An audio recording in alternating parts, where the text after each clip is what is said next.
बिस्मिल्लाहिर्रहमानिर्रहीम। अस्सलामु अलैकुम रहमतुल्लाहि व बरकातुहू। इन्नल हम्दुलिल्लाह नहमदुहु व नस्तईनुहु व नस्तगफिरुह व नऊज़ु बिल्लाहि मिन शुरूरि अनफुसिना व सय्यिआति अअमालिना।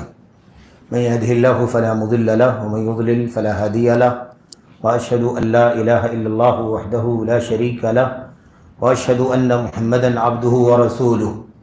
अम्मा बअदु फ़इन्न खैरल हदीसी किताबुल्लाह व खैरल हदी हदी मुहम्मदिन सल्लल्लाहु अलैहि वसल्लम व शर्रल उमूरि मुहदसातुहा व कुल्ल मुहदसतिन बिदअह व कुल्ल बिदअतिन ज़लालह व कुल्ल ज़लालतिन फिन्नार। अऊज़ु बिल्लाहि मिनश शैतानिर रजीम। बिस्मिल्लाहिर रहमानिर रहीम। हामीम वल किताबिल मुबीन इन्ना अंज़लनाहु फ़ी लैलतिन मुबारकतिन इन्ना कुन्ना मुंज़िरीन फ़ीहा युफ़रक़ु कुल्लु अम्रिन हकीम अम्रन मिन इंदिना इन्ना कुन्ना मुरसिलीन इला आखिरिल आयात।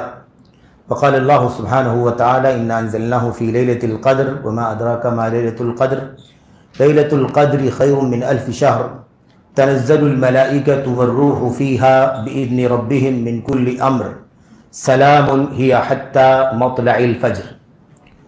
वक़ाल नबी सल्लल्लाहु अलैहि वसल्लम उतलुबुल खैर दहरकुम व तअर्रज़ू लिनफ़हाति रब्बिकुम फ़इन्ना लिल्लाहि तआला नफ़हातिन मिन रहमतिहि युसीबु बिहा मन यशाउ मिन इबादिहि वस्अलुल्लाह तआला अन युअम्मिना रौआतिकुम व अन यस्तुर औरातिकुम औ कमा क़ाल नबी सल्लल्लाहु अलैहि वसल्लम। वजाअ अन आइशा रज़ियल्लाहु तआला अन्हा क़ालत कान नबी सल्लल्लाहु अलैहि वसल्लम यज्तहिदु फ़िल आशिरिल अवाखिर मिन रमज़ान मा ला यज्तहिदु फ़ी ग़ैरिही औ कमा जाअ अन्हा रज़ियल्लाहु तआला अन्हा। ब्रदरान इस्लाम, दीनी और मिली भाइयों, नौजवान दोस्तों, अहबाब और बुज़ुर्गों, काबिल एहतराम माँ और बहनों, जमीयत अहले हदीस कोंडवा के काबिल एहतराम ज़िम्मेदारों और इसी तरीके से मस्जिद अल फलाह अहले हदीस कोंडवा के मुअज़्ज़ज़ अराकीन और ज़िम्मेदारान, आप तमाम काबिल एहतराम भाइयों, नौजवान साथियों, अजीज़ों, आज के इस दर्स के लिए जिस उन्वान का इंतखाब अहबाब ने किया गया है वो आपके इल्म में है रमज़ान के आखिरी अशरे की फजीलत और उसकी अहमियत क्या है। ज़ाहिर है कि हम रमज़ान के निस्फ से गुज़र रहे हैं और जल्द ही चंद ही दिनों में वो आखिरी अशरे के लम्हात इंशाअल्लाह तबारक व तआला हम पर आप पर साया फगन होंगे, जिसकी खुसूसी फजीलत अल्लाह के नबी अलैहिस्सलातु वस्सलाम की हदीसों में आई हुई। और इसी तरह से अल्लाह के नबी सल्लल्लाहु अलैहि वसल्लम का इस आखिरी अशरे में खुसूसी इहतिमाम इबादत और उसमें खुसूसी मेहनत का तज़किरा अल्लाह के नबी अलैहिस्सलातु वस्सलाम के सिलसिले में उम्मुल मोमिनीन आयशा सिद्दीक़ा रज़ियल्लाहु तआला अन्हा ने बयान किया है।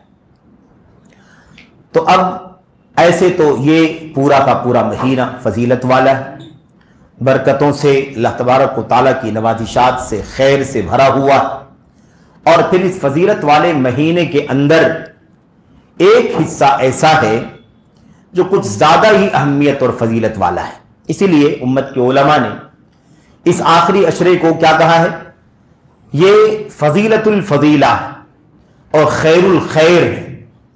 पूरा महीना खैर का है और इस खैर का करीम हिस्सा है, फजीलत वाला है पूरा महीना, और ये आखिरी अशरा खुसूसियत के साथ फजीलत वाला है। इसलिए ये बहुत ही ज़्यादा अहम और निचोड़ है, चरबा है, खुलासा है माह रमज़ान का आखिरी अशरा। इस मौके पर एक बात तो आपके इल्म में है, बतौर याद दहानी अर्ज की जा रही है ये बात कि वो रिवायत जिसमें अशरों की तकसीम के साथ रहमत, बरकत, रहमत, मग़फ़िरत और जहन्नम से आज़ादी की बात कही गई है, वो रिवायत तो नाकाबिल एतबार है। पहला अशरा अव्वलहु रहमा व औसतहु मग़फ़िरा व आखिरुहु इत्कुम मिनन नार। ये जो रिवायत है, ये रिवायत बहरहाल गैर मुस्तनद है, गैर मोतबर है। तो पूरा का पूरा महीना खैर का महीना है, अज्र का, सवाब का महीना है। आप सोचें कि अल्लाह के नबी अलैहिस्सलाम ने ये सारी बातें पूरे महीने के बारे में कही हैं। ये पूरा महीना रहमत का महीना है। जाहिर है कि अल्लाह के नबी अलैहिस्सलाम ने फरमाया कि महीना शुरू होता है तो उसी वक्त अल्लाह तबारक व तआला की रहमत जोश मारती है और जन्नत के दरवाजे खुल जाते हैं, जब तक महीना रहता है बंद नहीं होते। जहन्नम के दरवाजे बंद कर दिए जाते हैं, जब तक महीना रहता है दरवाजे खुलते नहीं। इससे बड़ी और रहमत की क्या बात हो सकती है। अल्लाह तबारक व तआला किस कदर रहीम व करीम है अपने बंदों पर कि इस महीने को खुसूसी तौर पर अपने बंदों के लिए साजगार बनाता है। तो पूरा महीना रहमत का महीना, अल्लाह तबारक व तआला की रहमत की बरखा बरसती है इस महीने के अंदर। पूरा महीना मगफिरत का भी है। अल्लाह के नबी ने फरमाया दखला बाउदा मन दखल अलैहि रमजान रगीम अनफु रजुलिन दखल अलैहि रमजान सुम्मन सरख क़ब्ल अन युग़फ़र लहु। बदकिस्मत है वो शख्स, बदनसीब है वो शख्स, ऐसे ही उस शख्स की नाक खाक आलूद हो जाए जिसे रमजान का महीना मिले और उसकी बख्शिश होने से पहले महीना खत्म हो जाए। तो पूरा महीना मगफिरत वाला भी, पूरा महीना मगफिरत वाला है। ऐसे ही पूरा महीना जहन्नम से आजादी का भी है। अल्लाह के नबी सल्लल्लाहु अलैहि वसल्लम ने फरमाया वलिल्लाहि उतकाउ मिनन नार व ज़ालिका कुल्ल लैला। अल्लाह तबारक व तआला माह रमजान में बहुत सारे लोगों की गर्दनों को जहन्नम से आजाद करता है और यह माह रमजान की हर शब में होता है। तो पूरा महीना जहन्नम से आजादी का भी है। तो पूरा महीना रहमत का, पूरा महीना मगफिरत का, पूरा महीना जहन्नम से आजादी का। इसलिए तकसीम ऐसे भी सनद के एतबार से ज़ईफ है, नाकाबिल एतबार है, बल्कि ज़ईफ है, मुनकर है और इन सही अहादीस के खिलाफ है। मुनकर होने की वजह क्या है? मुनकर होने की वजह उसी रिवायत को मुनकर कहा जाता है जो सही तरीन रिवायत के खिलाफ बात बयान करे और खुद ज़ईफ हो। जिस ज़ईफ और गैर मोतबर हदीस के अंदर कोई ऐसी बात हो जो बिल्कुल सही रिवायतों के खिलाफ हो, तो ऐसी रिवायत को क्या कहा जाता है? मुनकर कहा जाता है। बहरहाल तो एक बात तो तय है, लेकिन अब आखिरी अशरा जो है ये खास फजीलत वाला महीना, खास फजीलत वाला अशरा है। ये तो नहीं कह सकते कि आखिरी अशरे में ही रहमत आएगी, आखिरी अशरे में ही मगफिरत आएगी, आखिरी अशरे में ही मिसाल के तौर पर जहन्नम से आज़ादी होगी। ये तो नहीं कह सकते। लेकिन दीगर पहले दोनों अशरों के मुकाबले में तीसरे अशरे को अल्लाह तबारक व तआला ने खुसूसी फजीलत से नवाजा है और उसके अंदर अल्लाह के नबी अलैहिस्सलाम का खुसूसी एहतिमाम इबादात भी पाया जाता है। हमने आपके सामने एक दो जगहों से आयतें पढ़ी हैं और अल्लाह के नबी अलैहिस्सलाम की एक हदीस भी आपके सामने पढ़ी है।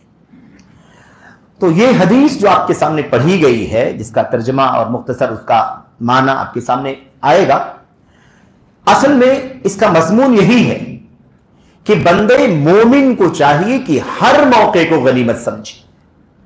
एक बंदे मोमिन की क्या जिम्मेदारी है? जितने भी मौके जिंदगी में मैसर आ रहे हैं, खैर के, अज्र के, सवाब के, नेकी के, अपने नामे अमल को नेकियों से भरने के और गुनाहों से तौबा, माफी, मगफिरत तलब करने के जितने मौके आते हैं, इन तमाम मौके को एक मोमिन, एक मुसलमान गनीमत समझे और इससे भरपूर फायदा उठाए। और अब ये खैर का मौसम मिला है, इस खैर के मौसम के अंदर अगर कोई ज्यादा कीमती हिस्सा बाकी बचता है तो उसका और ज्यादा एहतिमाम एक बंदे मोमिन को करना चाहिए। और जाहिर है कि इस सिलसिले में उसवा हमारे और आपके नबी मोहम्मद रसूलुल्लाह सल्लल्लाहु अलैहि वसल्लम हैं, जिनके अगले पिछले सारे गुनाह बख्शवाए थे। आपके बख्शवाए थे गुनाह, कुछ बाकी नहीं था। उसके बावजूद भी अल्लाह के नबी अलैहिस्सलाम माह रमजान में इबादत का जो एहतिमाम करते थे, गैर रमजान में नहीं करते थे। और माह रमजान के आखिरी अशरे में इबादत का जितना एहतिमाम करते थे, जितनी मेहनत करते थे, उतनी मेहनत आप बकिया पहले दोनों अशरों में नहीं करते थे। तो आप अल्लाह के नबी अलैहिस्सलाम को देखें, जो हम सब के उसवा हैं, हम सब के इमाम हैं, सारी इंसानियत के, सारी कायनात के इमाम हैं। आपका आलम यह था कि आप इस तरह के मौके जो खैर के, फजीलत के, अजर सवाब के हैं, उसका कितना इह्तिमाम किया करते थे। उम्मुल मोमिनीन आयशा सिद्दीक़ा रज़ियल्लाहु ताला अन्हा अगर इस बात को बयान करें तो इसका अंदाजा लगाएं कि आखिर वो इह्तिमाम नबी करीम सल्लल्लाहु अलैहि वसल्लम का कितना ज्यादा होगा, जिन्हें उम्मुल मोमिनीन आयशा सिद्दीक़ा रज़ियल्लाहु ताला अन्हा अपनी जबान से बयान फरमा रही है। मा ला यज्तहिदु फी गैरिही, इतनी मेहनत करते थे आखिरी अशरे में जितनी मेहनत अल्लाह के नबी उसके अलावा में नहीं करते थे। तो जो हदीस आपके सामने पढ़ी गई है उसका पैगाम यही है। एक बात तो यह है कि मोमिन कोई मौका गनीमत, कोई मौका जो मिले उसे गनीमत समझे, उसे जाये न होने दे, उसे यूं ही न गुजर जाने दे, बिला फायदे के, बिला मगफिरत के, बिला इस्तिफादे के, बिला नामे अमल में अजर और सवाब का इजाफा किए हुए उस मौके को यूं ही न जाने दे, न गुजरने दे। यह हमारी और आपकी जिम्मेदारी है। फिर उसके बाद जो अल्लाह तबारक व तआला मौके मौके से अपनी रहमत के, अपनी फजल के, अपनी नवाजिश के खजाने खोलता, उसका तो खुसूसी इत्तिमाम होना चाहिए। तो हमने आपके सामने जो आयतें पढ़ी उसका जिक्र आ रहा है दरमियान में।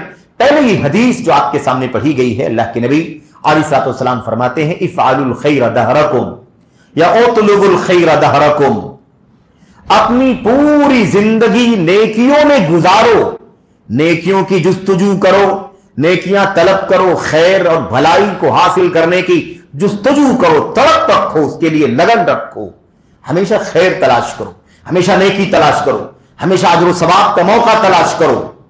और दूसरी रिवायत में क्या है, इफ़अलुल खैर दहरकुम, अपनी पूरी जिंदगी, जितनी जिंदगी में हमें और आपको वक्त मैसर आता है, उन सब में इफ़अलुल खैर, नेकी के काम करते रहो, जुस्तजू करो, तलाश करो, मौके की तलाश में लगे रहो, और उसके बाद मौका मिल जाए तो क्या करो, उसमें अमल करो। इफ़अलुल खैर दहरकुम, दहरकुम तुम्हारा पूरा जमाना यानी पूरी उम्र, पूरी जिंदगी। और उसके बाद ये तो क्या हो गई बात, हमारा आपका काम क्या होना चाहिए। ऐसा ना हो कि सीजन सीजन के, मौसम मौसम के मुसलमान बन जाए।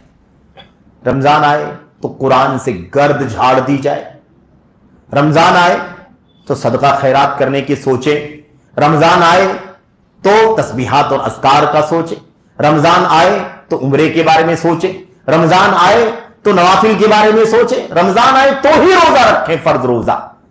ये हमारा तरीका नहीं होना चाहिए। इफ़अलुल खैर दहरकुम, पूरी जिंदगी नेकियां करो, उतलुबुल खैर दहरकुम, अपनी पूरी उम्र नेकियों की तलाश में गुजारो, ढूंढो कहां नेकी का मौका मिलता है। अल्लाह के नबी अलैहिस्सलाम से सहाबे किराम कहा करते थे, सहाबे किराम किस कदर हरीस थे, किस कदर लालची थे, किस कदर फिक्रमंद होते थे, वो नेकियों का मौका तलाश करते थे। अल्लाह के नबी, कोई ऐसी नेकी बताइए जिसे करें तो जन्नत में दाखिल हो जाए, कोई नेकी बताइए जिसे करें तो मगफिरत हो जाए, कोई ऐसी नेकी बताइए, कोई ऐसा कार्य खैर बताइए जिसे करें तो अल्लाह तबारक व तआला हमसे राजी हो जाए।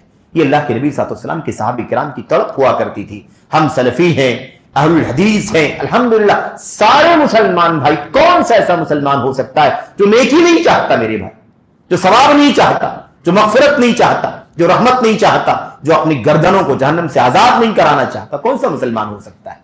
हर आदमी चाहता है बख्शिश हो जाए, मगफिरत हो जाए, अल्लाह की रहमत मिल जाए, जहन्नम से बच जाए, जन्नत का परवाना मिल जाए। हर आदमी चाहता है, तलाश करता है। तो अल्लाह के नबी अलैहिस्सलाम की हदीस हमें पैगाम दे रही है कि एक मुसलमान को हमेशा इसकी तड़प रखनी चाहिए, लेकिन इसके बाद हमेशा कोशिश करते रहो, सीजन मौसम के चक्कर में ना रहो कि मौसम आएगा तो करूंगा। तस्वीफ जिसको कहते हैं, तस्वीफ जानते हैं, आइंदा कर लूंगा, अगले साल करूंगा, अगले महीने करूंगा, अगले हफ्ते करूंगा, कल कर लूंगा, अभी रुक जाओ। ये सारे काम किसके हैं? ये सारे काम मोमिन के नहीं है। मोमिन तो जो मौका मैसर आता है उस मौके को गनीमत समझता है। मेरे भाइयों, हम तो उस नबी के मानने वाले हैं जो सेकंडों की तरगीब दिया करता था। सेकंडों की तरगीब, एक बार सुभान अल्लाह कहने में कितना टाइम जाता है? 1 सेकंड से 2 सेकंड नहीं जाता। अल्लाह की नबी अलैहिस्सलाम को हज़रात सहाबे किराम एक एक मजलिस में 100 मरतबा अस्तगफिरुल्लाह कहते हुए सुनते थे। अस्तगफिरुल्लाह व अतूबु इलैहि, अल्लाहुम्मा ग़फ़िरली व तुब अलैया। अल्लाह की नबी अलैहिस्सलाम की ज़बान से सुनते थे। वो नबी जो बख्शा हुआ हो, बख्शाया हुआ हो, मगफिरत हो चुकी हो, तौबा कबूल कर ली गई हो, उस नबी की जबान से एक एक मजलिस में सहाबा 100 मरतबा सुनते हो। अंदाजा लगाओ कि आखिर उस सिकंडों का इह्तिमाम करने वाला नबी था या नहीं था। आज हमारी हालत क्या है मेरे भाइयों? हम मौके को गनीमत नहीं समझते। हम वक्त और हालात को अपने मफाद में, अपने उखरवी मफाद में इस्तेमाल नहीं करते। दुनियावी में तो इस्तेमाल कर भी लेते हैं, लेकिन उखरवी फायदे में, उखरवी मसलहत में, आखिरत जन्नत कैसे मिलेगी, जहन्नम से आजादी कैसे मिलेगी, मगफिरत का परवाना कैसे मिलेगा, इसकी परवाह हम बहुत कम कर पाते हैं। इल्ला मन रहिमल्लाह, वरना हालत ऐसी है मेरे भाइयों। तो हमें चाहिए कि हम इस मौके को गनीमत समझें और पूरी जिंदगी खैर में गुजारने की कोशिश करें। उसके बाद अल्लाह के नबी सल्लल्लाहु अलैहि वसल्लम फरमाते हैं, आगे अगले टुकड़े में फरमाते हैं, व इन्ना लिल्लाहि व तअर्रज़ू लिनफ़हाति रहमतिल्लाह, और अल्लाह तबारक व तआला की रहमत की हवाएं जो चलती हैं उसे हासिल करने की कोशिश किया करो। हमेशा नेकी करो, लेकिन मौसम ऐसा आता है, वक्त कभी कभी बीच बीच में ऐसा आता है, साल में, महीने में ऐसा मौका आता है अल्लाह तबारक व तआला की तरफ से, जिसमें अल्लाह की रहमत की बादे बहारी चलती है। तो उसका क्या करना चाहिए हमें? तार्रज़ू, उसके आड़े आओ, यानी उसे किसी भी तरीके से पहुंच करके हासिल कर लेने की कोशिश करो। फ़इन्ना लिल्लाहि तआला नफ़हातिन मिन रहमतिही युसीबु बिहा मन यशाउ मिन इबादिही, इसलिए कि अल्लाह तबारक व तआला की तरफ से उसकी रहमत के हवाएं मिलती रहती हैं, रहमत की खुशबू फूटती रहती है। वक्तन फौक्तन अल्लाह तबारक व तआला ऐसे मौके अपने बंदों को अता फरमाता है जिसमें वो कम वक्तों में ज्यादा अजर व सवाब हासिल कर लेते हैं। तो अल्लाह तबारक व तआला की तरफ से इस तरह की खुशबू, इस तरह की हवा रहमत की फूटती रहती है। युसीबु बिहा मन यशाउ मिन इबादिही, अल्लाह तबारक व तआला अपने बंदों में से जिसे चाहता है उसे हासिल करने की तौफीक अता फरमा देता है, उसे मयस्सर कर देता है, उसके लिए हालात साजगार बना देता है, उसे पहुंचा देता है, उसकी तौफीक दे देता है। इसलिए तुम्हें चाहिए कि तुम क्या करो? अल्लाह तबारक व तआला की रहमत की जो हवाएं चलती हो, अल्लाह की रहमत की खुशबू जो फूटती हो, उससे हासिल करने की कोशिश किया करो। ये मौके वही है। ये मौके कौन से हैं? यही रमजान के मौका। रमजान मुबारक का महीना तो पूरा महीना रोजे के लिए फर्जियत का तय है, लेकिन ये महीना इतनी बरकतों वाला है, इतना सूटेबल है, इतना साजगार है नेकियां इकट्ठा करने के लिए, गुनाहों की माफी के लिए, कि इतना अच्छा मौका फिर शायद हमें कभी जिंदगी में ना मिले। तो ये अल्लाह ताला के नफहात में से है, इसका फायदा उठाएं। और फिर इस महीने के अंदर ये आखिरी अशरा अल्लाह तबारक व तआला की और ज्यादा नफहात में से है, उसकी रहमत के नफहात में से। नफहा किसे कहते हैं? नफहा हवा चलती है, खुशबू आती है, अल्लाह तबारक व तआला की तरफ से मौके मैसर आते हैं, हमें उससे फायदा उठाने की जरूरत है। तो अल्लाह के नबी सल्लल्लाहु अलैहि वसल्लम ने इस हदीस में तरगीब दी है हम सबको। मेरे भाइयों, हम अल्लाह तबारक व तआला के बंदे हैं, अल्लाह के नबी सल्लल्लाहु अलैहि वसल्लम के उम्मत के अफराद हैं, और हमारे लिए अगर पूरी इंसानियत में कोई सबसे ज्यादा खैर खा हो सकता है और हमदर्द हो सकता है तो हमारे और आपके नबी मुहम्मदुर रसूलुल्लाह सल्लल्लाहु अलैहि वसल्लम, आपने ये तरगीब दी है। ए मेरी उम्मत के लोगों, अल्लाह के बंदो, हमेशा नेकियां करो। और मौके जो अहम अहम आते रहते हैं, यह अशरा इतना कीमती है, और जिलहिज्जा के पहले वाला अशरा का पहला अशरा कितना कीमती है, महीने के 3 दिन कितने फजीलत के हैं, जुमेरात का रोजा कितना अहम है, पीर का रोजा कितना अहम है, और उसके अलावा मुहर्रम की मुनासबत है। ये सारे जो मौके मिलते रहते हैं हमें और आपको, इन मौकों से फायदा उठाने की जरूरत है। कम वक्त में ज्यादा से ज्यादा नेकियां हासिल करने का जो मौका मैसर आए, उसे हासिल कर लेना हमारी और आपकी बहुत बुनियादी जिम्मेदारी है। उसके बाद अल्लाह के नबी अलैहिस्सलाम फरमाते हैं, वसुलुल्लाह यसलुल्लाह अन यस्तुरा औरातिकुम व अन युअम्मिना औराति व अन युअम्मिना रवातिकुम। और साथ ही साथ अल्लाह तबारक व तआला से दुआ करो, अल्लाह से मांगो, अल्लाह से दुआ करो कि अल्लाह ताला तुम्हारे अयूब पर पर्दा डाल दे, तुम्हारे अयूब पर पर्दा डाल दे, तुम्हारे गुनाहों को अल्लाह तबारक व तआला मिटा दे, तुम्हारे गुनाहों को मिटा दे, तुम्हारी वो चीजें जो ऐबदार करती हैं, तुम्हें ऐबदार करती हैं, ऐसी ऐब की चीजों पर अल्लाह तबारक व तआला पर्दा डाल दे। वो अन युअम्मिना रवातिकुम, और जो चीजें तुम्हें खौफ में डालने वाली हैं, तुम्हें घबराहट में डालने वाली हैं, तुम्हें बेचैन करने वाली चीजें हैं, ऐसी तमाम चीजों से अल्लाह तबारक व तआला तुम्हें अमन अता फरमा दे। अल्लाह तबारक व तआला तुम्हें राहत और सुकून अता फरमा दे। तुम्हारी जिंदगी में खौफ ना रहे, बेचैनी ना रहे, डर ना रहे और बदअमनी ना रहे, बल्कि अल्लाह तबारक व तआला तुम्हें उसके बदले में अमन व आश्ती, आफियत, सलामती और राहत की तौफीक अता फरमा दे। ये अल्लाह तबारक व तआला से दुआ करो, सलामती मांगो। तो ये अल्लाह के नबी सल्लल्लाहु अलैहि वसल्लम की बड़ी अजीम शान हदीस है, सही हदीस है। अल्लामा अलबानी रहमतुल्लाह अलैह और दीगर मुहद्दिसीन ने अपनी किताबों में इस रिवायत को हसन करार दिया है, बाद मुहद्दिसीन ने सही करार दिया। तो सही दर्जे की, हसन दर्जे की रिवायत है, यानी मकबूल और काबिल अमल रिवायत है, बड़ी अजीम शान। और हमें इस तरह के मौकों में उसका खुसूसी तौर पर उससे खुसूसी तौर पर फायदा उठाने की जरूरत है। आज के लिए जिस मौजू पर आपके सामने गुफ्तगू करनी है वो आपने सुना है, इस आशरे की फजीलत और अहमियत क्या है। मेरे भाइयों, अल्लाह के कलाम की आयत करीमा सूरह कद्र की आयतें आपके सामने पढ़ी गई हैं और ऐसे ही सूरतुल दुखान की शुरू की 2-3 आयतें, 4 आयतें आपके सामने पढ़ी गई।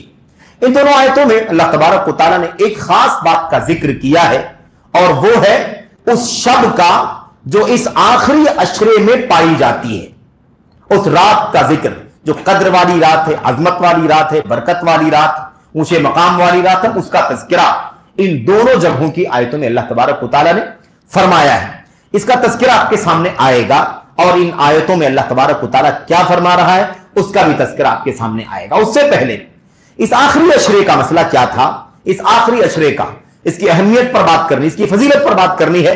इस हवाले से मैं चंद बातें खासतौर पर अर्ज करना चाहता हूं। सबसे पहले, महीना 2 अशरा गुजर जाता है, उसके बाद तीसरा अशरा आता है।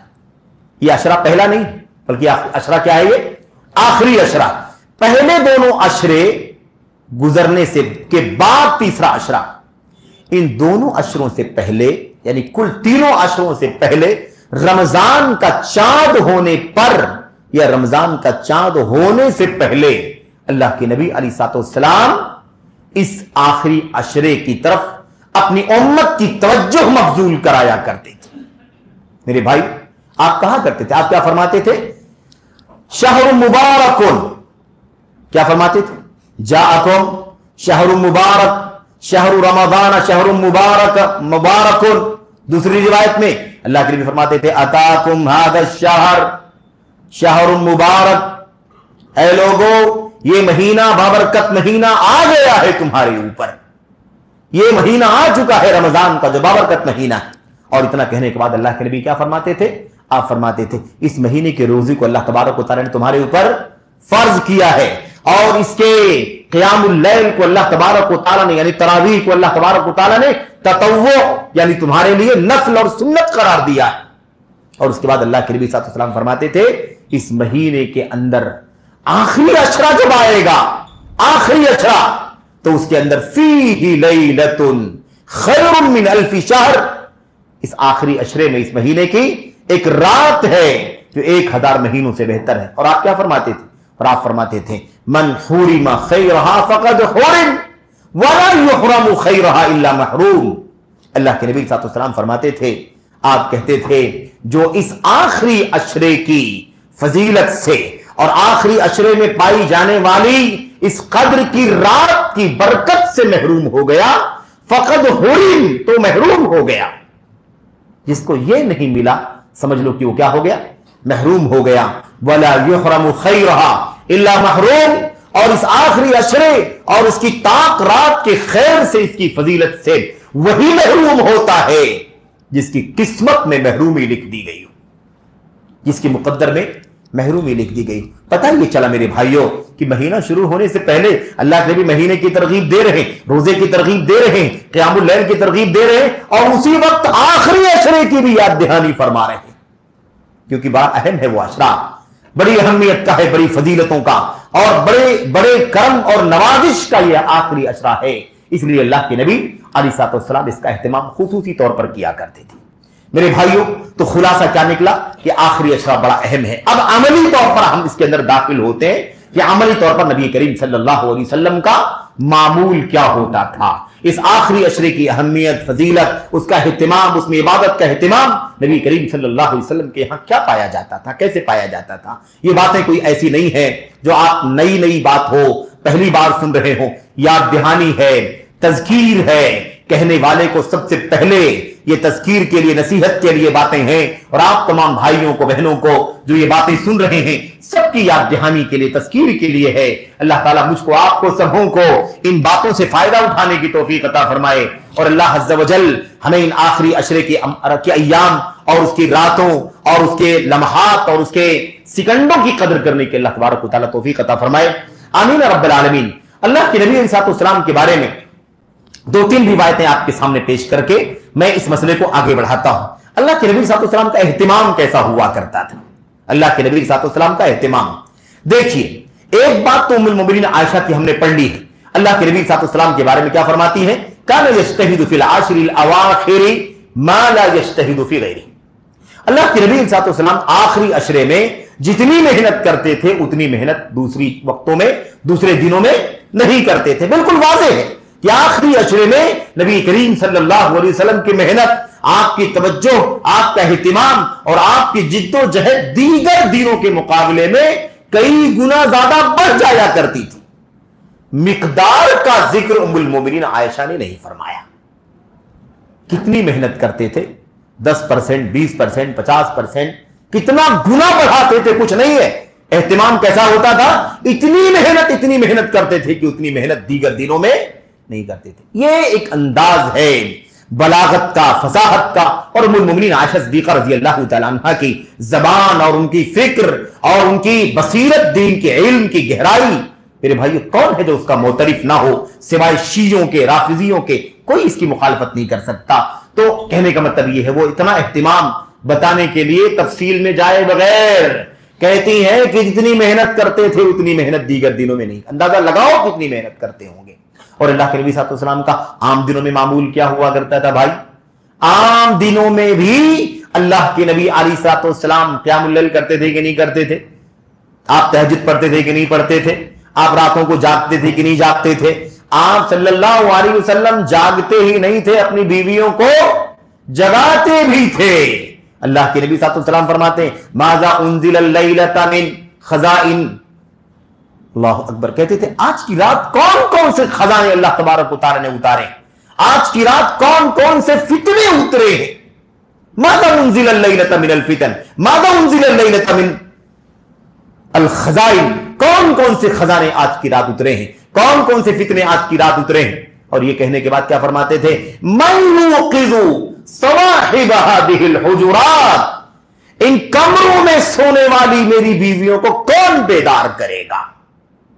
यानी क्या मतलब, एक सबक सिखाया जा रहा है। हमेशा की बात चली, रमजान की बात नहीं, रमजान की बात आ रही है, आखिरी अशरे की बात आ रही है।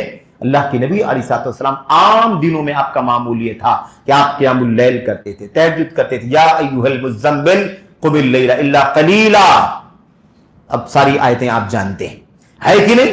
और उसके बाद फ़तहज्जद बिही नाफ़िलतन लक आसा अन यबअसका रब्बुका मक़ामन महमूदा।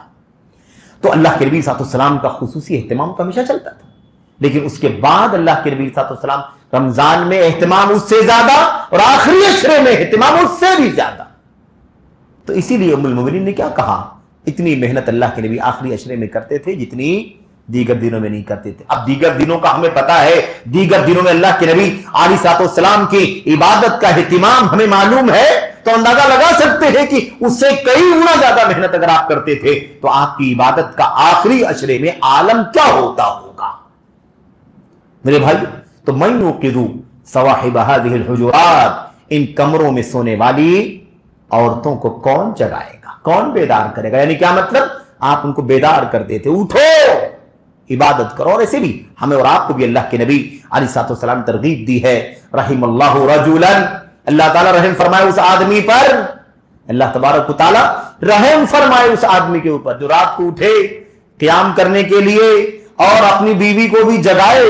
अगर उठाए, उठ जाए तो ठीक, ना उठे तो उठाने के लिए, बेदार करने के लिए पानी के छींटे मार दे ताकि बेदार हो जाए। और अल्लाह ताला रहम फरमाए उस खातून के ऊपर। हमारी माए बहनी भी मजलिस के अंदर मौजूद है, उनके लिए भी इबरत है, नसीहत है। और अल्लाह ताला रहम फरमाए, अल्लाह मुराअतन, अल्लाह तबारक व तआला रहम फरमाए उस खातून पर जो उठे अल्लाह तबारक व तआला की इबादत बंदी की करने के लिए, फराइज के अलावा रात को नफल पढ़ने के लिए उठे, और अपने सोने वाले शौहर को भी उठाए। अगर उठ जाए तो ठीक, ना उठे तो उठाने के लिए, बेदार करने के लिए पानी की छींटे मारते। हमेशा इत्तिमाम हुआ करता था। नबी करीम सल्लल्लाहु अलैहि वसल्लम का इत्तिमाम, उम्मुल मोमिनीन आयशा फरमाती हैं कि आपका इत्तिमाम आखिरी अशरे में बहुत ज्यादा बढ़ जाया करता था। तो नबी करीम और बहुत अहम मसला है मेरे भाइयों, एक बात और भी बात सुन ले आप, क़ियामुल लैल का इत्तिमाम, तहज्जुद का, जिसको हम कहते हैं तहज्जुद कहें, क़ियामुल लैल कहें, सलातुल लैल कहें, तरावीह कहें, नामों से कोई फर्क नहीं पड़ता, ये सारे नाम एक ही इबादत के, एक ही इबादत के नाम हैं, इसलिए इसमें कोई बेचैनी नहीं होनी चाहिए। अल्लाह के नबी सल्लल्लाहु अलैहि वसल्लम ने आम मोमिनों के लिए, हमारे और आपके लिए भी खुसूसी इत्तिमाम की बात कही है। आप सोचिए, अब्दुल्ला बिन उमर को जानते हैं ना? अब्दुल्ला बिन उमर रज़ी अल्लाह तआला अन्हु, मशहूर सहाबी, उलमाए सहाबा में से, जाहिदीन सहाबा में से, बुलंद पाया उलमाए सहाबा में से, फुक़हाए सहाबा में से, उनको अल्लाह के नबी सल्लल्लाहु अलैहि वसल्लम ने मुखातब करके फरमाया, निअमर रजुल अब्दुल्लाह लौ काना युसल्ली मिनल लैल। अब्दुल्ला बिन उमर बड़े अच्छे आदमी हैं, बस काश ये रातों को क़याम करती तो बड़ा अच्छा होता। अब्दुल्ला बड़े अच्छे हैं, क्या खूब हैं, बड़े अच्छे, मजम्मत नहीं बल्कि मदह फरमाई नबी करीम सल्लल्लाहु अलैहि वसल्लम ने। लेकिन आपने इशारा कर दिया, लौ काना युसल्ली मिनल लैल। बस ये मसला है, क़ियामुल लैल का इत्तिमाम मजबूत करने की जरूरत है। देखा आपने, इतने ऊंचे बुलंद पाया साहबी को अल्लाह के नबी क्या फरमाते, लौ काना युसल्ली मिनल लैल। और उसके अलावा हम आपके लिए हजरत जिब्रील तशरीफ लाए मुहम्मद रसूलुल्लाह सल्लल्लाहु अलैहि वसल्लम के पास, और आकर के कहने लगे, या मोहम्मद ऐश मा शि'ता फइन्नका मय्यित। हे मोहम्मद सल्लल्लाहु अलैहि वसल्लम, जितना आपको जिंदगी मिली है जी लीजिए, एक दिन तो मौत आनी ही है, मौत तो आनी ही है। ऐश मा शि'ता, जितना जीना है जी ले। ऐश मा शि'ता फइन्नका मय्यित, यकीनन एक दिन आपको मरना।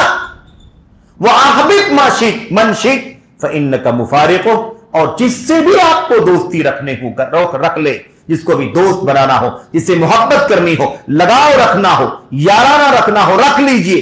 फइन्नका मुफारिकुह, इसलिए कि एक दिन तो ये दोस्ती जुदाई में बदल जाएगी, यानी अलग होना पड़ेगा। आखिर मौत तो सबको अलग कर देती है कि नहीं कर देती? और अल्लाह के नबी सल्लल्लाहु अलैहि वसल्लम से क्या कहा जिब्रील ने? तीसरी बात कहा, और बड़ी अजीमुश्शान बात है ना, बड़ी अजीमुश्शान बात, वअमल मा शि'ता फइन्नका मजज़ियुन बिह, और जो अमल करना है आप कर लीजिए, जैसा अमल करेंगे वैसी जजा आपको मिलेगी। इन शर्रन फशर व इन खैरन फखैर, अच्छा करेंगे तो अच्छा पाएंगे, बुरा करेंगे तो बुरा पाएंगे। उसके बाद अल्लाह के नबी सल्लल्लाहु अलैहि वसल्लम ने क्या फरमाया, और मजीद क्या फरमाया, वालम, और जान लीजिए ए नबी मोहम्मद सल्लल्लाहु अलैहि वसल्लम, अन शरफल मुमिन क़ियामुहु बिल्लैल व इज़्ज़हु इस्तिग़नाउहु अनिन नास। ये हमारे लिए पैगाम है। अल्लाह के नबी अलैहिस्सलाम को मुखातब किया, लेकिन बात क्या की, शरफल मुमिन, अल्लाह के नबी आप जान लीजिए कि मोमिन का शरफ यानी मोमिन की बुलंदी, उसकी अजमत और उसकी सादत और शरफ की बात यह है कि वो रातों को फराइज के बाद क़ियामुल लैल भी करे। मेरे भाई, हमारी और आपकी जिंदगी में बड़े मसाइल हैं, बड़ी मुश्किलात, हम रोना धोना करते हैं, हम वावेला मचाते हैं, बड़ी शिकवे शिकायत करते हैं, लेकिन रात को फराइज की पाबंदी के बाद रात को उठ करके अगर हम वाकई लिल्लाह 2 रकात पढ़ लें और अल्लाह तबारक व तआला से हाथ उठा करके मांग ले, तो अल्लाह तबारक व तआला हमारी जरूरत को पूरी फरमा देगा। हम सारे वसाइल अख्तियार करते हैं, लेकिन उसी अल्लाह के सामने फर्ज बमुश्किल अदा करते हैं, नफिल के लिए तो कहां से खड़े होंगे। एक आदमी हजरत हसन बसरी के पास आया, कहा आप कैसे रातों को उठ जाते हैं, चाहे देर सोएं जल्दी सोएं, लेकिन आप रात को कैसे उठ जाते हैं, अल्लाह तबारक व तआला की इबादत करने लगते हैं। मैं तो बहुत कोशिश करता हूं, रात को वजू का पानी बर्तन में रख करके चारपाई के नीचे सोता हूं और कोशिश करता हूं कि उठ जाऊं, वजू करूं और अल्लाह के सामने खड़े होकर के क़ियामुल लैल करूं, नमाज पढ़ूं रात को उठ करके, लेकिन मेरी आंख ही नहीं खुलती है। आप कैसे उठ जाते हैं? हसन बसरी ने क्या जवाब दिया? कहा दिन में अल्लाह तबारक व तआला के साथ रिश्ता ऐसा रखो कि अल्लाह तुमको रात में अपने सामने खड़े होने के लायक बना दे। उस लायक पहले होने की जरूरत है। हम फराइज नहीं अदा करते तो रात को क्या उठेंगे? क्यों अल्लाह ताला हमको उठने की तौफीक दे?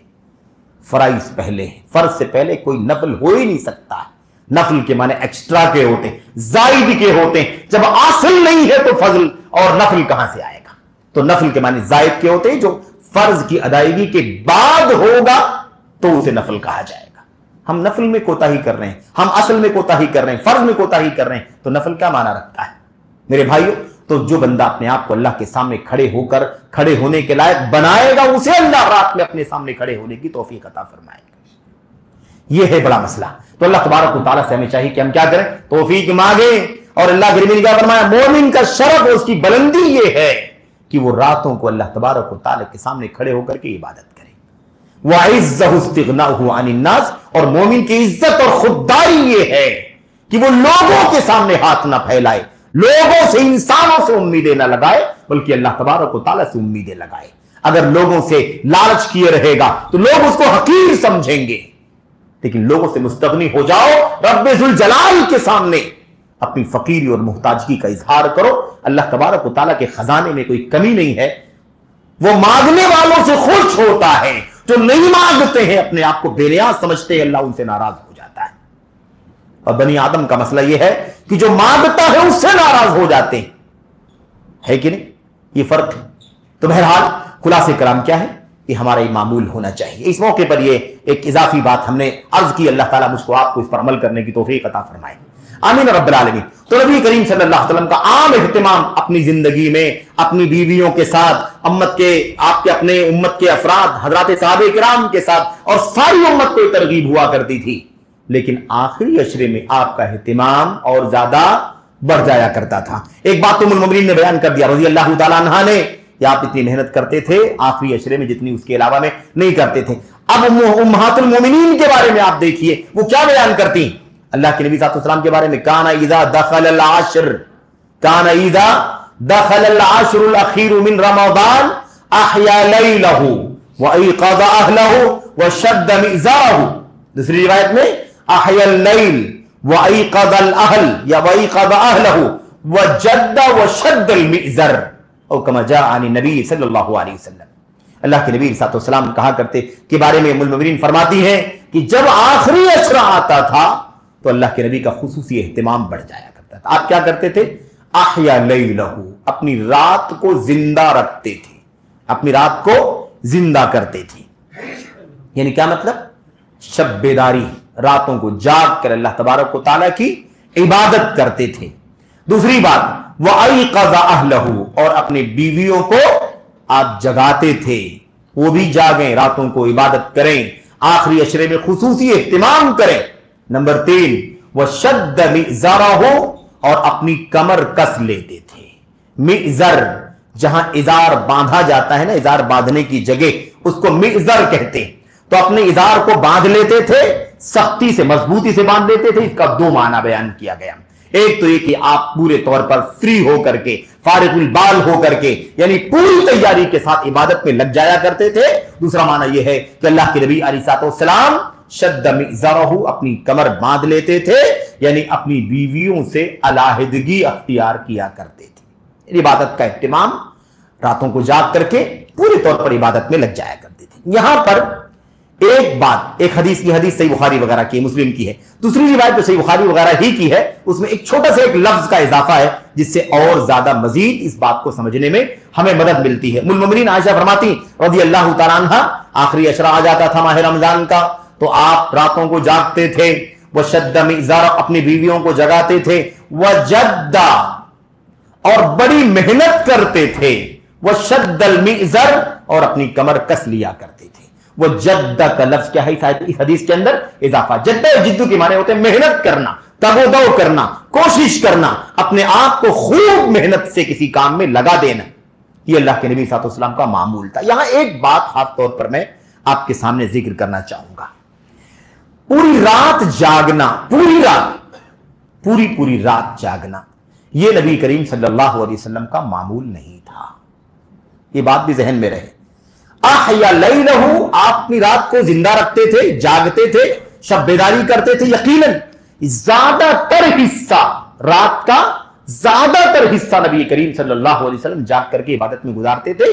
पूरी रात यानी आदमी बिल्कुल ना सोए, ये मामूल हमारे और आपके नबी सल्लल्लाहु अलैहि वसल्लम का नहीं था। वही उम्मुल मोमिनीन आयशा सिद्दीका रज़ियल्लाहु तआला अन्हा बयान फरमाती है कि अल्लाह के नबी अलैहिस्सलाम के बारे में मैंने कभी नहीं देखा कि आपने माह रमजान के सिवा किसी महीने का मुकम्मल रोजा रखा हो, और मैंने आपको कभी नहीं देखा कि आपने पूरी रात जाग करके गुजार दिया हो। जब हम आपको लेटा हुआ देखना चाहते तो लेटा हुआ देख लेते, जब हम आपको नमाज पढ़ते हुए देखना चाहते तो आपको नमाज पढ़ती हुए देख लेते। तो एक चीज जहन में रहनी चाहिए कि रात शब बेदारी का मतलब यह नहीं है कि पूरी पूरी रात आदमी जागे, बल्कि क्या है, रात का ज्यादातर हिस्सा, 8 घंटे की रात है तो आप 6 घंटा जाग लें, 7 घंटा जाग लें, इबादत कर लें। यह मामूल होना चाहिए हमारा और आपका, क्योंकि हमारे और आपके लिए उसवा है नबी करीम सल्लल्लाहु अलैहि वसल्लम। अलैसा उस्वतुन हसनतुन फी रसूलिल्लाह, क्या आपके लिए नबी करीम सल्लल्लाहु अलैहि वसल्लम की जिंदगी में बेहतरीन नमूना नहीं है? क्या हम अल्लाह के नबी अलैहिस्सलाम से ज्यादा इबादत गुजार बनना चाहते?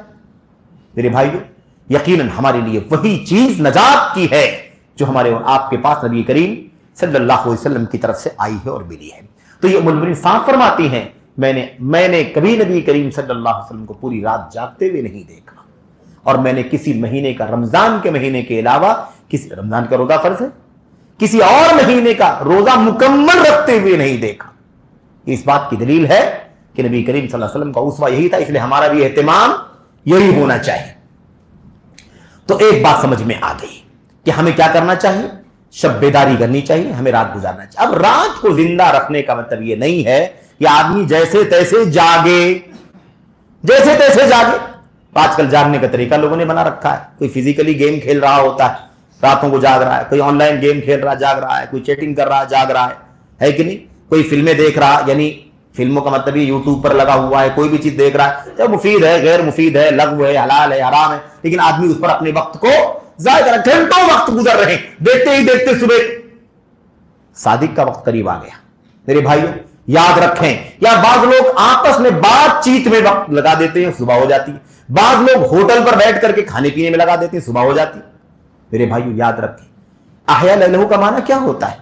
अहया लैलहू बिल इबादा, इबादत के साथ, बिल क़ियाम, अल्लाह तबारक व तआला के लिए क़ियामुल लैल के साथ, बिल तस्बीह वल अज़कार, अल्लाह तबारक व तआला के कलाम की, अल्लाह तबारक व तआला का जिक्र करके, तस्बीहात के जरिए से, और ऐसे ही बितिलावतिल कुरान, कुरान करीम के तिलावत के जरिए से। और कुरान करीम की तिलावत के अंदर लफ्जी तिलावत, मानवी तिलावत दोनों शामिल है। लफ्जी और मानवी तिलावत दोनों शामिल है। उसकी लफ्जी तिलावत करें और उसके मानी को समझें। लफ्जी तिलावत करना सिर्फ पढ़ लेना, उसे अरबी अल्लाह के कलाम की आयतों को पढ़ लेना, ये उसकी लफ्जी तिलावत। और मानवी तिलावत क्या है? उसके मानी पर गौर करना, उसका तर्जमा पढ़ना, उसकी तफसीर पढ़ना, उसमें तदब्बुर करना, उसमें अल्लाह तबारक व तआला हमें क्या कहना चाह रहा है, अल्लाह ताला हमें कौन सा पैगाम दे रहा है, अल्लाह हमें क्या हलाल और हराम बताना चाह रहा है, अल्लाह ताला हमसे क्या चाहता है, इसको जानना, इसको पढ़ना, सीखना, सिखाना, यह भी इस रात की इबादत के हिस्सों में से एक हिस्सा है, क्योंकि तिलावत के अंदर यह भी शामिल है। तो अल्लाह के नबी अलैहिस्सलाम की इन आखिरी अशरे के अंदर जो कुछ आपका एहतिमाम था, वो एहतिमाम था। अल्लाह के नबी सल्लल्लाहु अलैहि वसल्लम अपनी बीवियों को भी जगाते थे। इसका मतलब यह है कि एक माहौल होना चाहिए। मर्द हजरात, ऐसा ना हो कि हम चले आए और अपनी बीवियों का ख्याल ना करें, उन्हें भी हम जगाएं। घर की औरतें, चाहे वो बीवी हो, माँ हो, बहन हो, बेटी हो, और जो भी माता है, तो हमें चाहिए कि हम एहतिमाम रखें, उन्हें भी हम तरगीब दें, शौक दिलाए, और उनके लिए असबाब फराहम करें। असबाब फराहम करने का मतलब यह कि हम तो इबादत करने के लिए चले आए और हमने उनको काम पर लगा दिया, खाने पकाने हैं, ये करना है, वो करना है, सफाई है, मांजना है, फला काम करना, ये हमारा तरीका नहीं होना चाहिए। हमारी जिम्मेदारी ये है कि अल्लाह के नबी खुद जागते थे, अपनी बीवियों को जगाते थे, यानी उनके लिए इबादत के असबाब मुहैया फरमाते थे। ये हमारी जिम्मेदारी है। कोई हर्ज नहीं है कि खाने पीने का इंतजाम कहीं और से कर लिया जाए, है ना, लेकिन हमें चाहिए कि इबादत की हमें जरूरत है, हमें भी आजर चाहिए, हमें भी मगफिरत चाहिए, हमें भी अल्लाह तबारक व तआला की जन्नत चाहिए, और हमारी बीवियों को भी तो चाहिए, घर की खवातीन को भी चाहिए या नहीं चाहिए। इसलिए हमारी जिम्मेदारी है, ये इस लफ्ज के अंदर शामिल है कि अल्लाह के नबी जागते थे, बीवियों को जगाते थे, अहले अयाल को जगाते थे, यानी उन्हें इबादत करने के असबाब मुहैया फरमाते थे। इसलिए हमें चाहिए कि हम भी इसका इह्तिमाम करें। हम समझते हैं कि हम सारे काम अपने अपने मफाद, अपने मसलहत के हासिल कर लें और उन्हें जैसे तैसे अपने हाल पर छोड़ दें। ये गैर मुनासिब सी बात है। हम सब गार्जियन हैं, हम सब वली हैं, निगरां हैं अपने घर की खवातीन, खा वो बीवी हो या माँ हो या बच्चे हों, बेटियां हो या बहनें हो, जो भी हो, हमारी जिम्मेदारी कि हम इसका एहतिमाम करें, इसका ख्याल करें। जो भी हमारे मातहत हमारे घरों में है, हमारी जिम्मेदारी है। आखिरी अशरे के हवाले से तीसरी बात जो बड़ी अहम आपके सामने पेश करनी है वो ये है कि अल्लाह के नबी अलैहिस्सलाम को ये बात हतमी तौर पर अल्लाह तबारक व तआला की तरफ से बता दी गई कि कुरान करीम के नुज़ूल की जो शब है, और ये इंजाल है, नुज़ूल, इंजाल और तंजील, दो लफ्ज कुरान करीम के उतारने के बारे में अल्लाह तबारक व तआला ने इस्तेमाल किए। अंजलना और नज़्ज़लना दोनों के माने हमने उतारा है, हमने उतारा, दोनों का तर्जमा है हमने उतारा। लेकिन अनजला और नज़्ज़ला दोनों के माने में थोड़ा सा फर्क है, उतारने की नौइयत का फर्क है। अनजला का माना होता है किसी चीज को या बैक उतार देना, ऊपर से उतार करके नीचे मजमूई तौर पर एक साथ में उतार देना, यह इंजाल कहलाता है। और थोड़ा थोड़ा, बस्ता बस्ता, धीरे धीरे उतारना, यह क्या कहलाता है? ये तंजील कहलाता है। कुरान करीम दोनों है, कुरान करीम इंजाल भी है अल्लाह तबारक व तआला की तरफ से और तंजील भी है अल्लाह तबारक व तआला की तरफ से। तो इंजाल जो हुआ है यानी एक साथ में उतारा जाना, एक साथ में उतारा जाना, वो क्या है? लौहे महफूज से, लौहे महफूज से, किताब मुबीन, इमाम मुबीन, लौहे महफूज, ये सारे अल्फाज कुरान करीम में उसके बारे में आए हुए।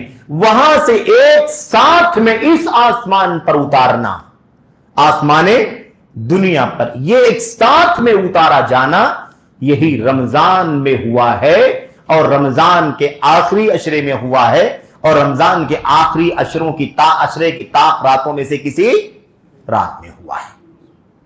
यह है आसमाने दुनिया पर लौहे महफूज से एक साथ में कुरान करीम को उतार दिया जाना।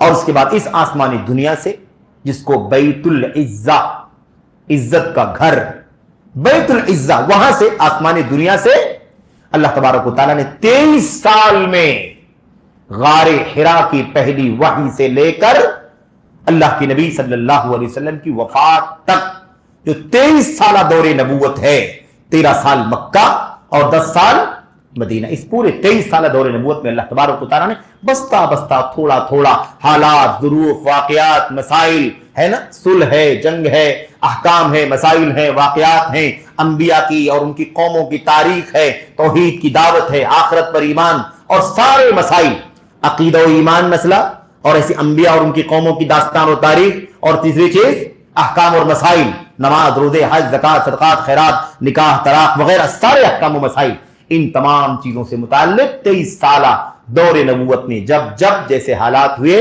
अल्लाह तबारक व तआला ने चंद आयतें, 2 आयतें, आधा सफा, 1 सफा, 1 आयत, आधी आयत, 1 लफ्ज, 1 टुकड़ा आयत करीमा का हस्ब जरूरत अल्लाह तबारक व तआला ने, हस्ब हाल अल्लाह तबारक व तआला ने उसे उतारा है। तो ये जो थोड़ा थोड़ा करके आसमानी दुनिया से अल्लाह के नबी के दिल पर उतारा गया, ये क्या है? ये तंजील है। ये क्या है? ये तंजील है। तो जहां तंजील कहा गया वहां ये मुराद है, जहां इंजाल कहा गया वो वहां से आसमानी दुनिया पे उतारना है। अब ये जो दोनों आयतें आपके सामने पढ़ी गई हैं, सूरह दुखान की और ऐसे ही सूरह कद्र की, इन्ना अंज़लनाहु फी लैलतिल कद्र, हमने इसको कद्र वाली रात में यानी अजमत वाली रात में उतारा है। वमा अदराका मा लैलतुल कद्र, और आपको क्या मालूम कि कद्र वाली रात क्या है? और फिर अल्लाह ने क्या फरमाया? लैलतुल कद्री खैरुम मिन अल्फि शहर, कि ये कद्र वाली रात, अजमत वाली रात 1000 महीनों से बेहतर, 1000 महीनों से बेहतर। ये इसमें क्या फरमाया? इन्ना अंज़लनाहु, हमने इसको उतारा, ये आसमानी दुनिया पर लौहे महफूज से उतारा। और यही बात अल्लाह तबारक व तआला ने सूरह दुखान में फरमाई, हामीम वल किताबिल मुबीन इन्ना अंज़लनाहु फी लैलतिन मुबारकतिन इन्ना कुन्ना मुंज़िरीन। हमने, हामीम, कसम है कुरान मुबीन की, हमने इस कुरान करीम को उतारा है फी लैलतिन मुबारका, बाबरकत रात में, इन्ना कुन्ना मुंजिरीन, यकीनन हम लोगों को आगाह करने वाले हैं इस कुरान करीम के जरिए से। फीहा युफ्रकु कुल्लु अम्रिन हकीम, इसी बरकत वाली रात के अंदर हर हिकमत वाली चीज के फैसले किए जाते हैं, हर हिकमत वाली चीज के फैसले किए जाते हैं। अल्लाह तबारक व तआला ने इन दोनों आयतों में, सूरह कद्र की आयत में, सूरह दुखान की आयत में क्या फरमाया? इन्ना अंजलनाहु, बेशक हमने इसको उतारा, अंजलना फरमाया। इन दोनों आयतों में मुराद क्या है? वही आसमान दुनिया पर जो लोहे महफूज से उतारा गया है, वो एक साथ में उतारा गया। अब ये उतारा जाना कद्र की रात में हुआ है, और कद्र की रात रमजान के अंदर ये तय है। क्यों? शहरु रमजान अल्लज़ी उन्ज़िला फ़ीहिल कुरान, ये रमजान ही का महीना है जिसमें कुरान करीम उतारा गया है। तय हो गया कि नहीं? कुरान करीम रमजान में उतरा, और रमजान में जब उतरा तय हो गया तो अल्लाह तबारक व तआला फरमाता है कद्र वाली रात में। उसके बाद पता चल गया कि वो कद्र वाली रात रमजान ही के अंदर, और वो रात कौन सी है उसके बारे में अल्लाह के नबी अलैहिस्सलाम को पहले नहीं बताया गया। पहले आप सल्लल्लाहु अलैहि वसल्लम को यह अंदाजा था कि गालिबन कद्र वाली रात की रमजान के पहले अशरे में है, इसलिए नबी करीम सल्लल्लाहु अलैहि वसल्लम उस रात की तलाश करने के लिए पहले अशरे में आपने इत्तिकाफ किया। इत्तिकाफ की बात आगे आ रही। फिर आपको इल्म हुआ अल्लाह की तरफ से कि नहीं ये पहले अशरे में तो नहीं है, फिर आपने दूसरे अशरे में इत्तिकाफ किया। फिर आपने दूसरे अशरे में इत्तिकाफ किया। क्यों? उसी रात की तलाश करने के लिए। पूरा अशरा जो इबादत में गुजारा जाएगा तो कोई ना कोई रात तो होगी ही, उसकी फजीलत, उसका अजर व सवाब हासिल हो जाएगा। और फिर जब उसमें भी नहीं अल्लाह के नबी सल्लल्लाहु अलैहि वसल्लम को बताया गया तो आप अलैहिस्सलाम ने कहा कि अब ये दूसरे अशरे में भी नहीं है, इसका मतलब तीसरे अशरे में है। और फिर अल्लाह के नबी सल्लल्लाहु अलैहि वसल्लम ने तीसरे अशरे का इत्तिकाफ किया, और जब तक जिंदा रहे इत्तिकाफ आप तीसरे अशरे में करते रहे। आपकी वफात के बाद आपकी बीवियों ने भी, और आपके सहाबा किराम ने भी, और आपकी उम्मत के लोगों ने भी, और आज तक अल्हम्दुलिल्लाह इत्तिकाफ आखिरी अशरे में कर रहे हैं, उसी कद्र वाली रात को और उसकी 1000 महीने की फजीलत को हासिल करने के लिए। एक बात और रह गई इससे पहले वाली बात की, मुझे अभी याद आई, फिर मैं भी इस पर आता हूं। वो जो हदीसें गुजरी हैं, आप रात को जागते थे, शब्बेदारी करते थे, और इतनी मेहनत करते जितनी मेहनत आप दूसरे अशरों में, दूसरे दिनों में नहीं किया करते थे। पूरी रात आप सल्लल्लाहु अलैहि वसल्लम जो क़ियामुल लैल करते थे, वो पूरी रात कैसे गुजारते थे? क्या आप इन रकात की तादाद बढ़ा दिया करते थे कि भाई आम हालात में आप 11 रकात पढ़ते रहे हो तो आखिरी अशरे में आप 23 पढ़ते रहे हो, 36 पढ़ते रहे हो, 49 पढ़ते रहे हो? आखिर कैसे पूरी रात में आप ज्यादा मेहनत करते थे, ज्यादा मशक्कत उठाते थे, ज्यादा जिद्दोजहद करते थे? तो ज्यादा जिद्दोजहद किस नाहिये से क्या करते थे कि ज्यादा मेहनत आप फरमाते थे? समझ रहे हैं? तो अब ये तो तय है कि 11 रकात अल्लाह के नबी सल्लल्लाहु अलैहि वसल्लम रमजान हो या गैर रमजान उससे ज्यादा नहीं पढ़ा करते थे। मकाना यजीद फी रमजान औला फी गैरी, हम जानते। अब ये सवाल अपनी जगह पर कायम है कि अल्लाह के नबी सल्लल्लाहु अलैहि वसल्लम 11 ही पढ़ते थे या ज्यादा मेहनत करने की बात आई हुई है तो आप तादाद बढ़ा दिया करते थे? क्या करते थे आप? इस बारे में बहुत ही सुथरी बात है कि सलफ उम्मत ने, मुहद्दिसीन ने इसका माना यह नहीं समझा है कि आप तादाद बढ़ा दिया करते थे। इसका माना यही समझा है कि आप रकात की तत्वील किया करते थे, रकात को लंबी पढ़ा करते थे। अगर आप यौमिया मिसाल के तौर पर हर रकात के अंदर 5 सफ़हात की तिलावत करते रहे हो तो आखिरी अशरे के अंदर 10 सफ़हात की, 15 सफ़हात की, 20 सफ़हात की तिलावत करते थे। यानी आप रकात की तादाद नहीं बढ़ाते थे बल्कि आप रकात की मिकदार लंबी कर दिया करते थे। उसकी तादाद नहीं बढ़ाते थे बल्कि उसकी तादाद को बढ़ाए बगैर उसको लंबा पढ़ा करते थे। 8 रकात पढ़ने में आम दिनों में अगर आपको 2 घंटे लगते थे तो आप आखिरी अशरे में आप इतना लंबा पढ़ते थे, इतना लंबा पढ़ते थे कि आपको 4 घंटे लगते रहे, 5 घंटे लगते रहे। ऐसे अल्लाह के नबी सल्लल्लाहु अलैहि वसल्लम किया करते थे। और इस सिलसिले में वो साफ साफ जो रिवायतें आई हैं कि अल्लाह के नबी सल्लल्लाहु अलैहि वसल्लम रमजान में या गैर रमजान में 11 रकात से ज्यादा नहीं पढ़ा करते थे। 8 रकात तरावीह के, क़ियामुल लैल के, और 3 रकात वित्र के। इसी की वजाहत करते हुए हजरत इमाम अबू अवाना रहमतुल्लाह अलैह ने अपनी मुस्तखरज के अंदर, जो इमाम मुस्लिम की किताब पर मुस्तखरज है, इमाम मुस्लिम रहमतुल्लाह अलैह की किताब जो सही मुस्लिम है उस पर मुस्तखरज लिखी है इमाम अबू अवाना ने, यानी उन्हीं हदीसों को अपनी अलग सनद से जमा किया है। उसके अंदर वजाहत करते हुए फरमाते हैं कि रातों को जागने, ज्यादा मेहनत करने, आखिरी अशरे में ज्यादा मेहनत करने का माना यह नहीं है कि आप तादाद में इजाफा करते थे, क्योंकि तादाद तो तय है कि आप 11 से ज्यादा रमजान गैर रमजान में नहीं पढ़ा करते थे। फिर आप मेहनत ज्यादा क्या करते थे? काना युतव्विलुहा अहयानन कमा यक्सिरुहा अहयानन, जैसे कभी आप इन आखिरी अशरे से पहले मुख्तसर रकातें पढ़ा करते थे, उसके भी मुकाबिल आखिरी अशरे की इन रातों के अंदर आप उसे लंबी पढ़ा करते थे। इसलिए यहां पर भी कोई मसला नहीं आ सकता कि आप अलैहिस्सलाम आखिरी अशरे में ज्यादा मेहनत करते थे, तो आखिर कैसे रात गुजारते थे आप? आम हालात में 11, तो क्या अब इसमें और ज्यादा बढ़ा करके कितना 16, 18, 20, 26, 27 और उसके अलावा मतलब 36 और 49 तक की बात लोगों ने की है। तो ये नफल के एतबार से किसी ने पढ़ा हो, बात के दौर में तो पढ़ा हो, लेकिन नबी करीम सल्लल्लाहु अलैहि वसल्लम की हदीसों का खुलासा यही है। और इसी तरह से वो मसला भी आपके सामने वाज़ेह रहना चाहिए, वाज़ेह है और रहना चाहिए कि जो बाज हमारे अहले इल्म या बाज तलबा या बाज उलमाए किराम ये बात कहते हैं कि अल्लाह के नबी सल्लल्लाहु ने कोई भी तादाद तरावीह की, क़ियामुल लैल की तादाद रकात की मुकर्रर नहीं की है जिससे ज्यादा पढ़ना जायज ना हो। ऐसी कोई तादाद मुकर्रर नहीं की है जिससे ज्यादा पढ़ना जायज ना हो। जो इस तरह की बात कहते हैं और इसके लिए दलील क्या पेश करते हैं? कैफ़ काना सलातुल लैल, रात को आप अल्लाह के नबी सल्लल्लाहु अलैहि वसल्लम कैसे नमाज पढ़ते थे, है ना? इसके जवाब में अल्लाह के नबी ने क्या फरमाया कि इसके जवाब में साहबी ने क्या फरमाया? आपने फरमाया, उम्मुल मोमिनीन आयशा ने क्या फरमाया? सलातुल लैली मसना मसना, रात की नमाज 2-2 रकात है। फैज़ा खशिया अहदुकुम सुबह फलयुतिर बिवाहिदतिन तुतिरु लहु मा क़द सल्ला, तो जब आदमी को डर हो कि सुबह हो जाएगी तो उसे चाहिए कि 1 रकात पढ़ ले। वो 1 रकात पढ़ेगा तो पिछली जितनी 2-2 रकात करके पढ़ा होगा उन सब को ये वित्र बना देगी। जाहिर है 10 होगी तो 11 हो जाएगी, 12 होगी तो 13 हो जाएगी, 16 होगी तो 17 हो जाएगी, 20 होगी तो 25 हो जाएगी, मिसाल के तौर पर। अब इस हदीस से बाज़ उलमाए किराम ये कहते हैं कि इसमें अल्लाह के नबी सल्लल्लाहु अलैहि वसल्लम से ये पता चलता है कि रकात की कोई तादाद तय नहीं है, 2-2 करके पढ़ते जाओ, 2-2 करके पढ़ते जाओ। और दलील ये पकड़ते हैं कि इसमें रकात की तादाद की कोई तायीन नहीं है। लेकिन आपको बताऊं मैं, मुहद्दिसीन ने, शारहीन हदीस ने इसकी वजाहत में बात कही है कि यहां पर सवाल रकात की तादाद के बारे में किया ही नहीं गया। रकात की तादाद के बारे में सवाल नहीं किया गया कि रकात कितनी पढ़ते थे। रकात तो तय है कि कितनी पढ़ते थे, कैफियत क्या हुआ करती थी, पढ़ने का तरीका क्या होता। 2 रकात पे सलाम फेरते थे, 1 रकात पे सलाम फेरते थे, 3 रकात पे, 4 रकात पे सलाम, कैसे पढ़ते थे अल्लाह के नबी अलैहिस्सलाम। तो सलात की कैफियत कैफा काना, कैसे पढ़ा करते थे, कैफियत कम काना युसल्ली नहीं कितनी रकात पढ़ते थे, बल्कि सवाल क्या है? सवाल है कैफियत के बारे में, तरीका क्या होता था पढ़ने का।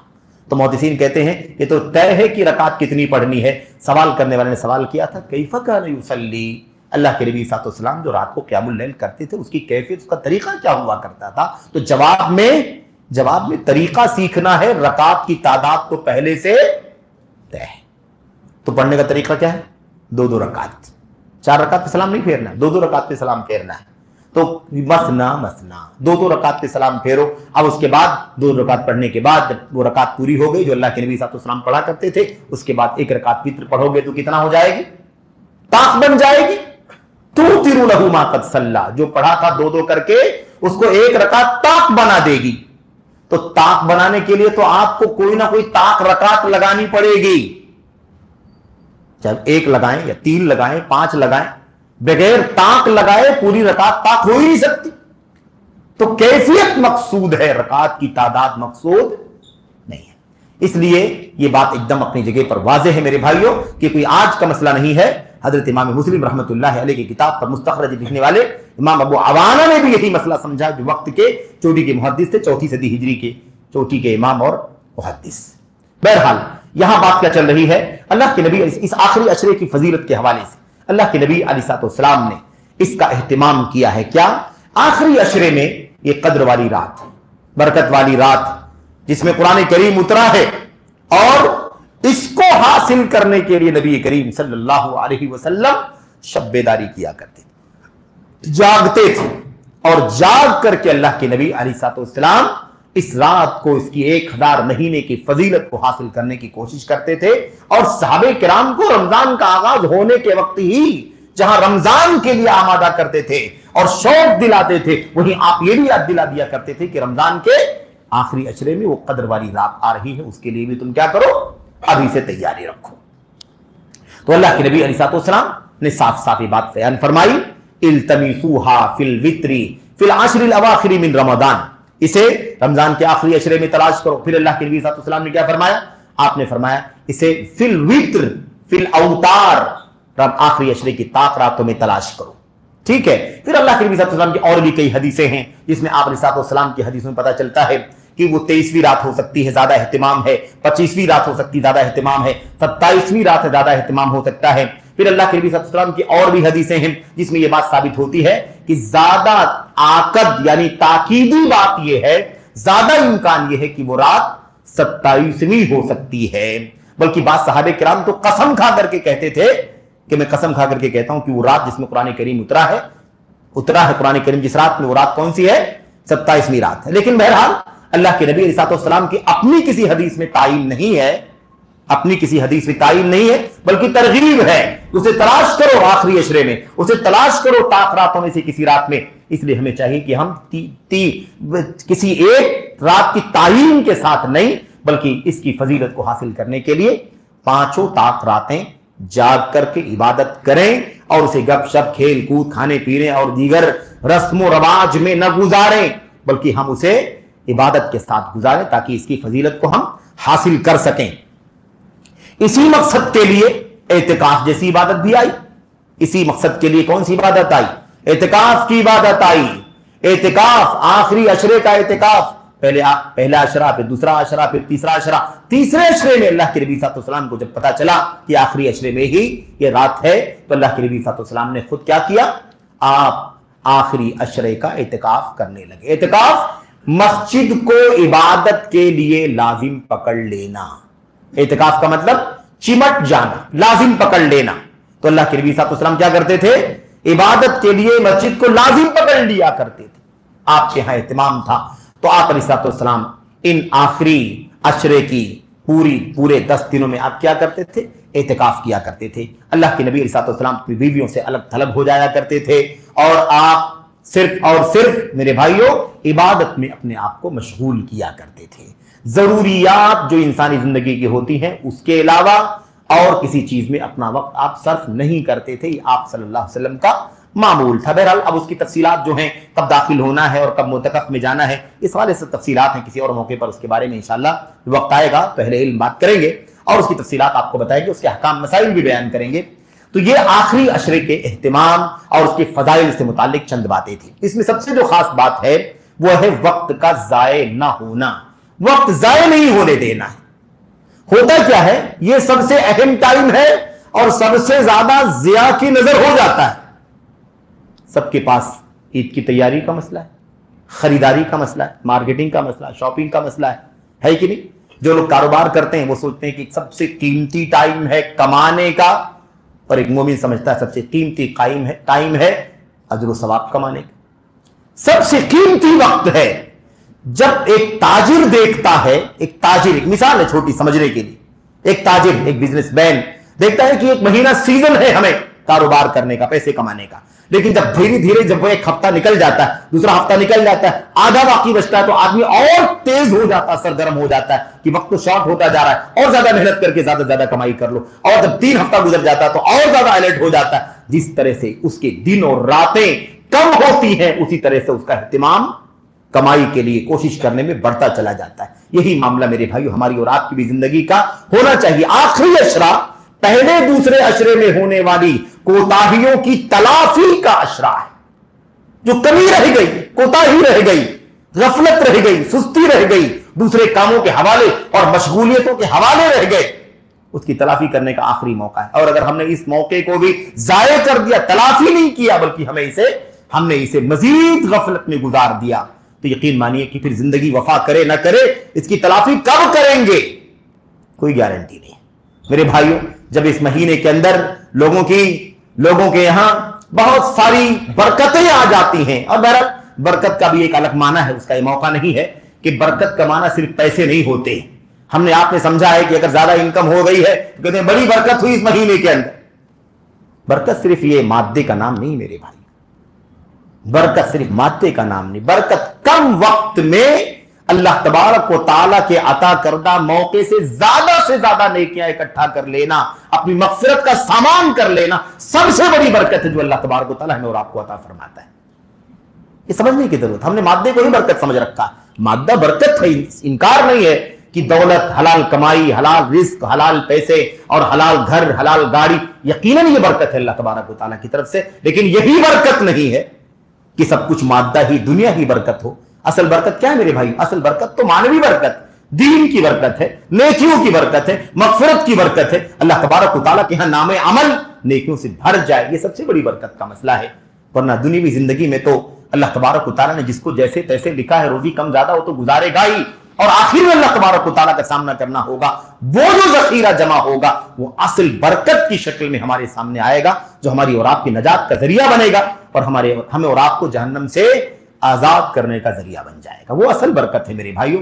इसीलिए अगर कोई ये कहे कि मादा ही बरकत है, पैसा ही बरकत है, तो हमारे और आपके नबी मोहम्मद रसूलुल्लाह सल्लल्लाहु अलैहि वसल्लम के पास कितनी दौलत थी बताओ भाई? वफात हो गई, आपने कितनी जायदाद, कितने करोड़ों की, अरबों की छोड़ी, बताए कोई है कि नहीं? बल्कि आपकी हालत तो थी कि आपने अपने बाल बच्चों के लिए, अपनी बीवियों के लिए, खाने खर्चे के लिए आपके पास कुछ नहीं था। आपने 30 साल जौ के बदले में अपनी ज़िरह एक यहूदी के पास गिरवी रखी हुई थी, और उसी हालत में अल्लाह के नबी अलैहिस्सलाम की वफात हो गई। तो क्या नऊज़ुबिल्लाह अल्लाह के नबी अलैहिस्सलाम बेबरकत थे?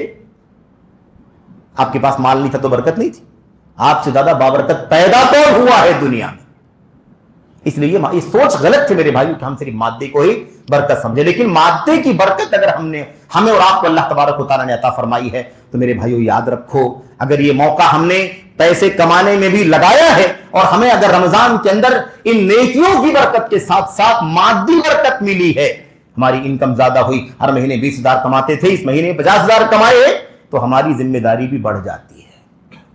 हाँ, ये महीना देने का भी महीना है मेरे भाई, खैर का महीना।